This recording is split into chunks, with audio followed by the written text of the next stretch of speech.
Shikues të nderuar, ju përshëndes nga A2 sot. Kjo është hapësira informative e orës 14 këtu në A2 CNN. Jemi bashkë me titujt kryesor.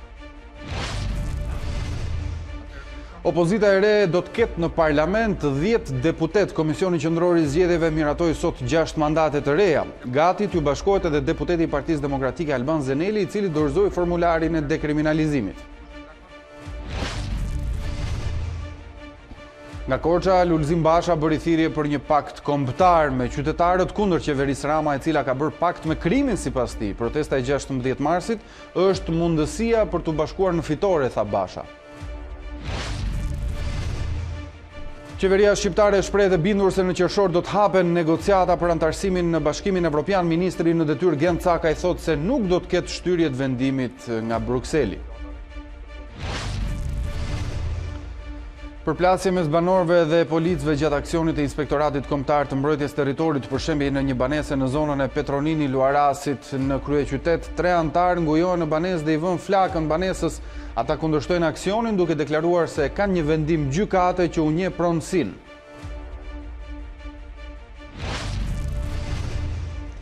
Pas episodeve të dhunës në futboll, kryeministri Rama paralajmëroi ndryshime në kodin penal duke dënuar deri në 3 vite burg ata që guxojnë të shkelin në fushën e Blert. 80 foshnje kanë humbur jetën në mënyrë tragjike në një spital të Venezuelës për shkak të mungesës së energjisë elektrike. Për këtë situatë, presidenti Maduro akuzon Shtetet e Bashkuara të Amerikës, ndërsa lideri i opozitës kërkon shpalljen e emergjencës kombëtare.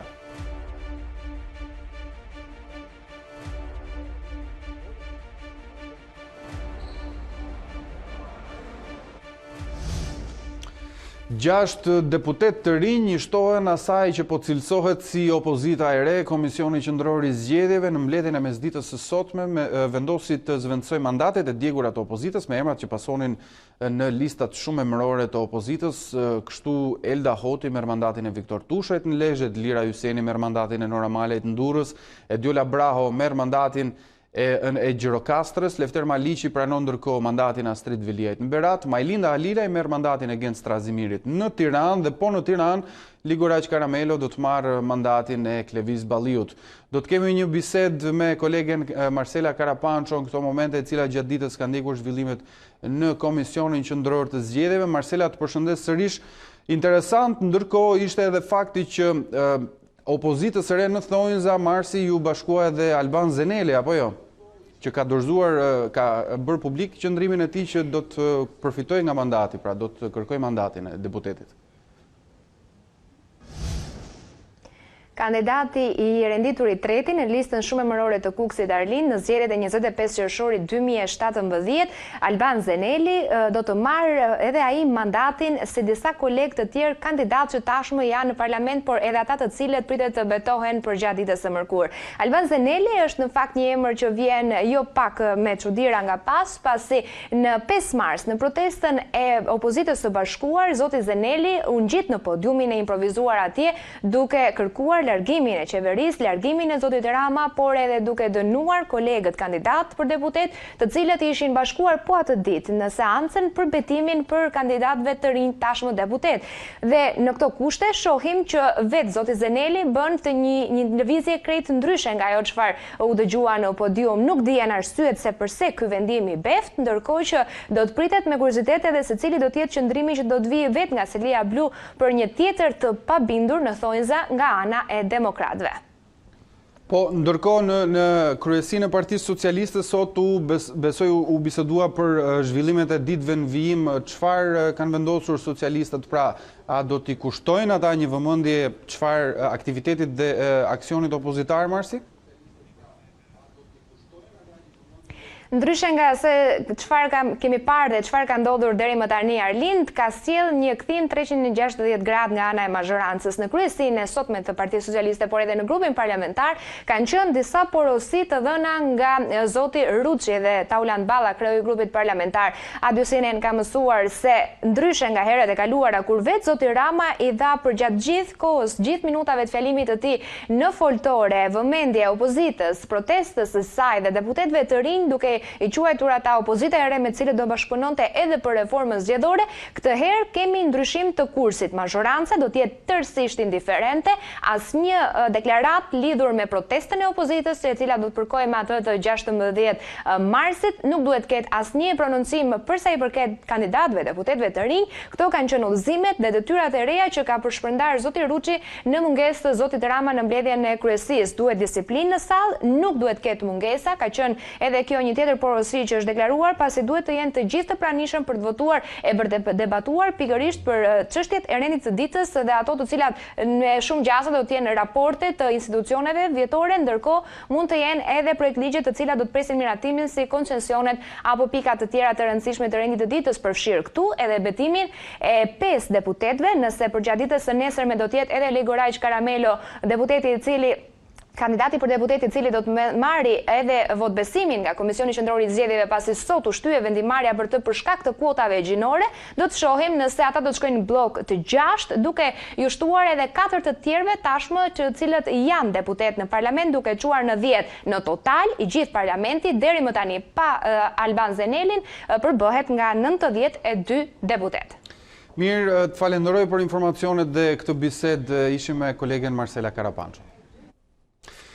Kryetari i Partisë Demokratike ndërkohë ishte në Korçë në takime me biznesin e vogël, ku premtoi heqjen e taksës abuzive sipas tij vendosur nga qeveria Rama. Basha bëri thirrje për një pakt kombëtar me qytetarët kundër qeverisë Rama, e cila ka bërë sipas tij pakt me krimin.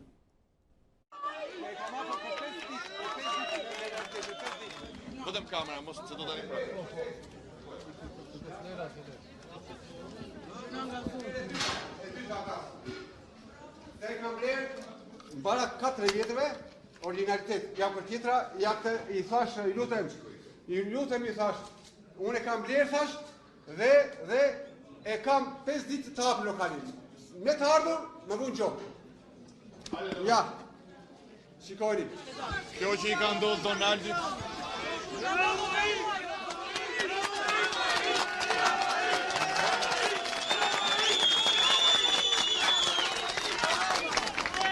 Kjo që i ka ndodhë Donaldit i ndodhë shumicës bizneseve të ndeshme në këtë vend.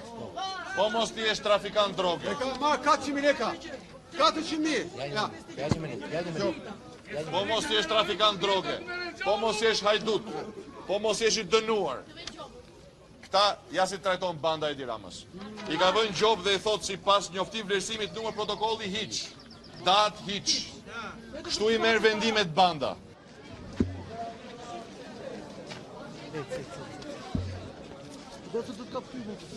Ne duam të heqin kastën komuniste nga pushteti. Sepse ata din vetëm njëjtën këngë. Parfrim, skamje dhe sektarizëm. Një sekti, grupi i vogël njerëzish marrin tërë pasurinë kombëtare, gjithë pasurinë e gjithë. Kjo është. Në qoftë se arrim dekomunistizimin, pastaj dekokainizim, se po drejtohemi nga njerëzit që janë të droguar, po arritëm këtë, Shqipëria do të ecë përpara. Mo, bravo të vloja. Qeveria shqiptare ndërkohë pretendon dhe është e bindur se qershori i këtij viti do të shënojë dhe hapjen e negociatave për antarësimin e vendit në Bashkimin Evropian. Ministri i Jashtëm në detyrë Gent Caka i tha sot se nuk do të ketë shtyrje të vendimit nga Brukseli, madje sipas tij, edhe pse Unioni është në proces zgjedhjesh, kjo nuk do të ndikojë për një përgjigje pozitive për Shqipërinë në muajin qershor. Atëherë kjo është diçka që në mënyrë të ngritur ka qarkulluar në opinionin publik, por se nuk kemi sinjale institucionale që mund të shtyhet vendimi i Këshillit për hapjen e negociatave. Përkundrazi në vetë vendimin para prak thuhet që qershori 2019 është horizonti i parë kohor ku do të mirret vendimi për hapjen e mundshme të negociatave. Ajo çka do të ndodhë në mënyrë që të jem serrues në përgjigjen ndaj interesit tuaj, është që mund të ketë një shtyrje të raportit të komisionit, dhe kjo është krejtësisht për shkaqe teknike dhe për shkak të momentit elektoral që është duke prevaluar në Evropë aktualisht, por se kjo asesi nuk do ta afekton qershorin 2019 sikur horizont kohor për hapjen e negociatave. Kështu që vendimi për shtyrjen e raportit nga ana e komisionit jo detyrimisht do të manifestohet në shtyrje të vendimit politik për hapjet negociatave. Ajo që ka në mbesim shpres plot është që vullneti i vendeve të Këshillit do të formohet e do të bazohet mbi të gjeturat e komisionit në rast se komisioni me fjalë tjera, do të rekomandon hapje të pakurzuar të negociatave bazuara në meritat e Shqipërisë, presim që vendimi i Këshillit të jetë i bazuar pikërisht.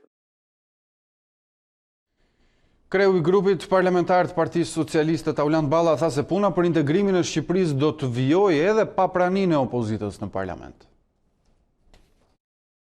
Do të vijojmë angazhimin ton shumë intensiv në realizimin e të gjitha detyrimeve që kemi, në mënyrë tillë që i gjithë procesi i vlerësimit që vjen nga komisioni të jetë komprehensiv për të gjitha çështjet dhe sigurisht të jetë pozitiv.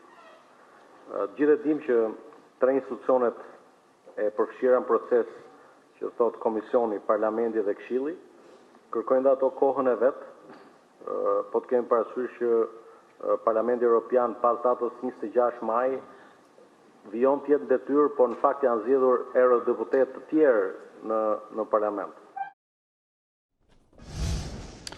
Inspektorati Kombëtar për Mbrojtjen e Territorit mbriti këtë paradite në zonën pranë shkollës së mesme Petronini Luarasi në kryeqytet për të shembur një banesë, por 4 familjet që banonin aty kundërshtuan aksionin për prishjen e banesës së tyre dhe u përplasën me policinë. Ata thanë se janë legjitim në banesën e tyre, ndërsa gjatë përplasjes disa prej familjarëve janë shoqëruar dhe të tjerë provuan se të ngujon.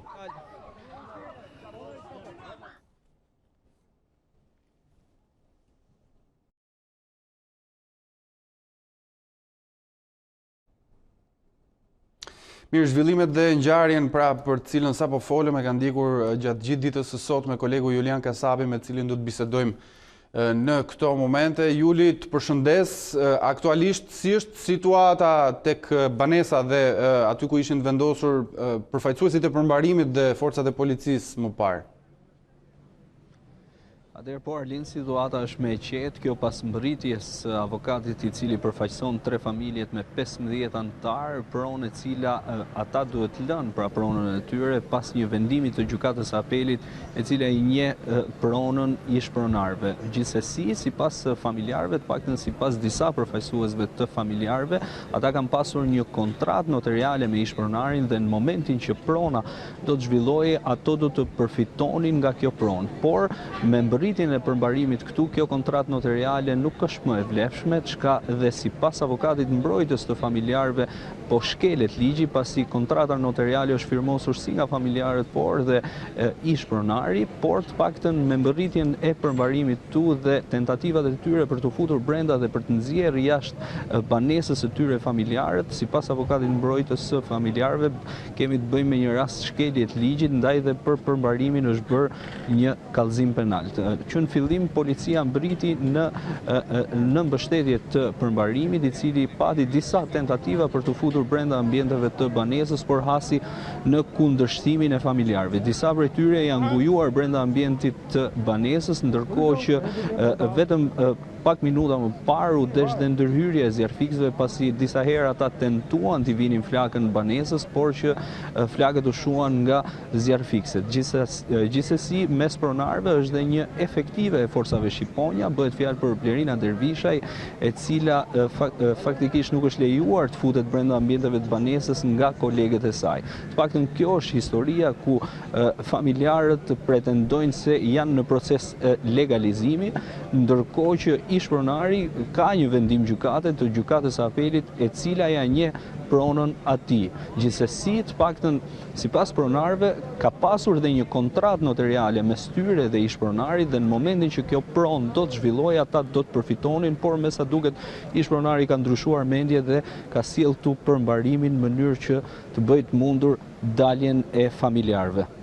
Juli, do të qëndrojmë në lidhje të drejtë për drejtë, por ka patur përpara rreth 5 minutave një reagim të ministrit brendshëm për ngjarjen e ditës së sotme. Unë po e lexoj, ai ka bërë një reagim në rrjetet sociale, thotë policia e shtetit ka detyrimin ligjor të mbështesë përmbarimin, por ka dhe detyrimin të jetë dinjitoze dhe efikase. Kjo s'ka ndodhur në këtë rast, ndërkohë në fillim të reagimit të tij shkruhet mirëkuptim të plot për reagimet ndaj pranisë policisë së shtetit në ekzekutimin e një veprimi përmbarimor mbi një vendim gjykate të formës prerë. Në fakt, prania e policisë kanë qenë të konsiderueshme forcat e policisë dhe çfarë mund ta ketë shtyrë reagimin e ministrit? Po është e vërtetë Arlind, ka një prani të konsiderueshme të forsave të policisë, kjo dhe pas kundërshtimit të familjarëve, por ne ishim dëshmitar kur në momentin që persona pra të përmbarimit filluan të shkelmonin derën. Faktikisht duhet kishte një bashkëpunim ose duhet kishte një komunikim mes policisë, familjarëve dhe përmbarimit në mënyrë që mos të kishim ato pamje ku disa përmbarues shkelmonin derën në tentativë për të futur brenda ambienteve të pronës. Me mbërritjen e avokatit, pra përfaqësuesit ligjor të familjarëve, pra janë rreth 3 familje me rreth 15 antar, pati një komunikim mes tyre, policisë dhe përmbarimit, ndërkohë që po shihet nëse do të ketë një zgjidhje. Faktikisht përmbarimi ka bërë dhe një ofertë tjetër për 3 familjet, duke i thënë atyre që të jetojnë për 6 muaj në zonën e Astirit, por dhe kjo ofertë ka hasur në kundërshtimin e tyre, ndërsa momentalisht jemi ende pa një zgjidhje konkrete. Mirë, të falenderoj, ishim me kolegun Julian Kasapi që gjatë gjithë ditës së sotme ka ndjekur situatën pranë shkollës mesme Petronini Luarasi këtu në kryeqytet. Pas episodeve të dhunës në futboll, kryeministri Rama paralajmëron ndryshime në kodin penal duke dënuar deri në 3 vite burg ata që guxojnë të shkelin vijat e bardha dhe të hyjnë në fush. Edhe hyrja në stadium për një afat kohë të caktuar dhe përfshirja e detyrimit që në orare e ndeshjes elementet turbullues të shkojnë të rrinë në komisariat dhe mos shkojnë në shkallët e stadiumit, është diçka që është diskutuar, është tentuar, por nuk është realizuar. Por unë dua të them sot se ne do të ndërhyjmë menjëherë në kodin penal dhe kapërcimi i vijave të bardha dhe futja në tapetin e gjelbër do të dënohet me 3 vjet burg. Jo gjob deri në 3 vjet, por 3 vjet burg. Kush kalon vijën e bardhë dhe hyn në tapetin e gjelbër është një kërcënim fizik për ata që aty janë duke ushtruar detyrën e tyre. Qofshin futbolist, qoftë edhe arbitri apo arbitrat. Ndërkohë, presidenti i Federatës Futbollit Armand Duka, pas përfundimit të takimit me kryeministrin Edi Rama për dhunën në futboll, deklaroi se ligji për futbollin ka nevojë për shumë ndryshime në mënyrë që ai të jetë sa më atraktiv për të gjithë. I vonuar, por i domosdoshëm.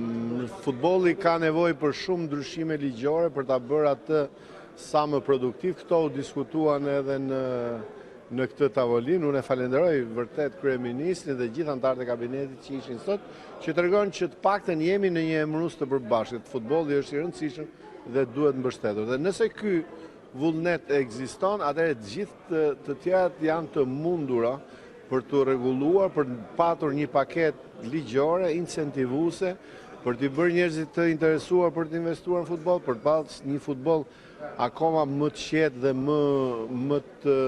më atraktiv për gjithë ata që duhet ta konsumojnë ata. Kështu që e konsideroj si fillimin në një pune. Pas tragjedisë ajrore në Etiopi, kompanitë kanë pezulluar fluturimin e avionëve të rinj Boeing 737 Max 8. Kina, e cila zotron flotën më të madhe në botë të avionëve të këtij modeli, kërkon zbardhjen e shkaqeve të ngjarjes së djeshme. Ndërkohë, kompania Boeing nuk ka lëshuar ndonjë udhëzim të ri për këtë model avionësh. Kina, Indonezia dhe Etiopia pezulluan përdorimin e avionëve të rinj Boeing 737 Max 8, ndërsa disa shtete të tjera po e shqyrtojnë një mundësi të tillë. Vendimi erdhi për shkaqe sigurie pasi një mjet fluturues i këtij modeli urrëzua të dielën në Etiopi duke vrarë të gjithë 157 personat në bord. Ne shpresojmë që Etiopia të zbulojë shumë shpejt shkaqet e rrëzimit të avionit dhe të na mbajë ne të informuar për zbulimet e fundit.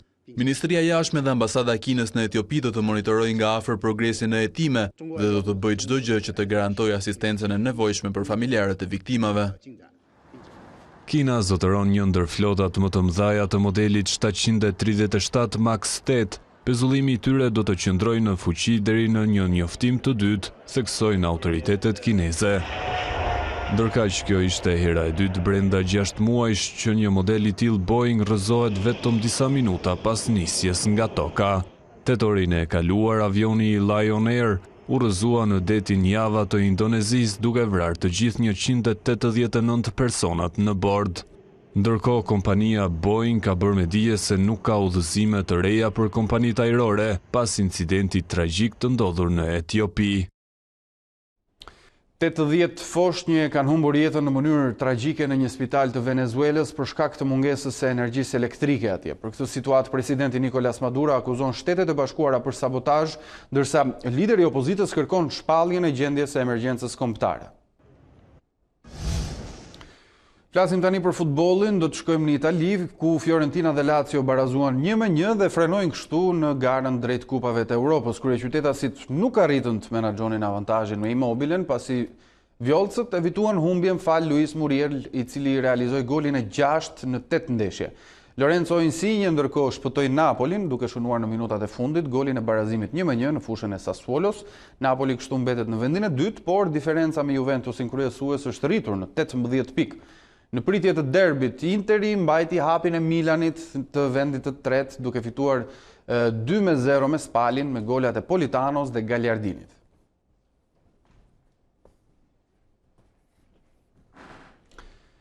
Pas 3 humbjeve, 2 në El Clasico me Barcelonën dhe ndaj Ajaxit në Champions League, të cilat rënuan praktikisht sezonin e Realit Madridit, Los Blancos u kthyen tek suksesi dhe këtë e bën në fushën e Valladolidit. Skuadra e Solarit fitoi 4-1 në transfert me golat e Varane, 2 nga Benzema dhe Luka Modric, një sukses ky që i mban në vendin e tretë të renditjes në La Liga.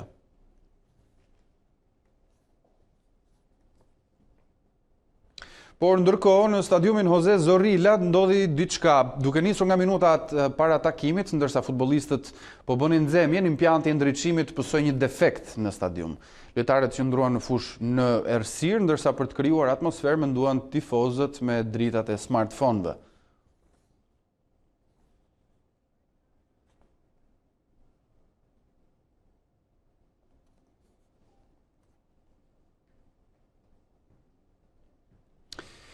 Përgjithsisht, muaji mars surprizon me motin në Shqipëri, ndaj edhe kjo javë do të sjellë 2 stin në 5 ditë. Konkretisht, sonte gjatë natës rreshjet do të përfshin të gjithë vendin dhe po ashtu do të ulen ndjeshëm me 7-8 gradë Celsius edhe temperaturat, duke zbritur në vlera negative kryesisht në zonat malore. Rrjedhimisht sonte rikthehet dëbora në veri lindje, ndërsa nesër rreshjet janë më të pakta dhe kryesisht në qendër dhe jug, ku dëbora do të shfaqet në zonat malore të jugut. Pra, nesër në mbrëmje ndërkohë, rreshjet largohen përkohësisht nga i gjithë vendi për të rikthyer në ditën e verës në formë shiu në pjesën më të madhe të vendit, por edhe dëbor në zonat malore. Mirë, shohim edhe një herë bashkë titujt kryesor të këtij edicioni. Opozita e re në parlament do të ketë 10 deputet. Komisioni qendror i zgjedhjeve miratoi sot 6 mandate të reja, gati të bashkohet atyre edhe deputeti i Partisë Demokratike Alban Zeneli, i cili dorëzoi formularin e dekriminalizimit. Nga Korça, Lulzim Basha bëri thirrje për një pakt kombëtar me qytetarët kundër qeverisë Rama, e cila ka bërë sipas tij pakt me krimin. Protesta e 16 marsit është mundësia për të bashkuar në fitore, tha Basha. Qeveria shqiptare shprehet e bindur se në qershor do të hapen negociata për antarësimin në Bashkimin Evropian. Ministri në detyrë Gent Cakaj thotë se nuk do të ketë shtyrje të vendimit nga Brukseli. Përplasje mes banorëve dhe policisë gjatë aksionit të Inspektoratit Kombëtar të Mbrojtjes së Territorit për shembjen e një banese në zonën e Petronini Luarasit në kryeqytet. 3 antarë ngujohen në banesë dhe i vënë flakën në godinës. Ata kundërshtojnë aksionin duke deklaruar se kanë një vendim gjykate për që ju njeh pronësinë. Pas episodeve të dhunës në futboll, kryeministri Edi Rama paralajmëroi ndryshime në kodin penal duke dënuar deri në 3 vite burg ata që guxojnë të shkelin në fushë. 80 foshnjë humbën jetën në mënyrë tragjike në një spital të Venezuelës për shkak të mungesës së energjisë elektrike atje. Për këtë situatë, presidenti Nicolas Maduro akuzon Shtetet e Bashkuara të Amerikës, ndërsa lideri i opozitës kërkon shpalljen e emergjencës kombëtare. Me këto informacione ne mbërrim në fund të A2 sot të orës 14. Ju gjithashtu mund të klikoni a2cnn.com, faqen tonë të internetit ku do të gjeni lajmet e minutave dhe të orëve të fundit nga vendi, rajoni dhe bota. Unë ju falenderoj për vëmendjen, bashkë mirupafshim.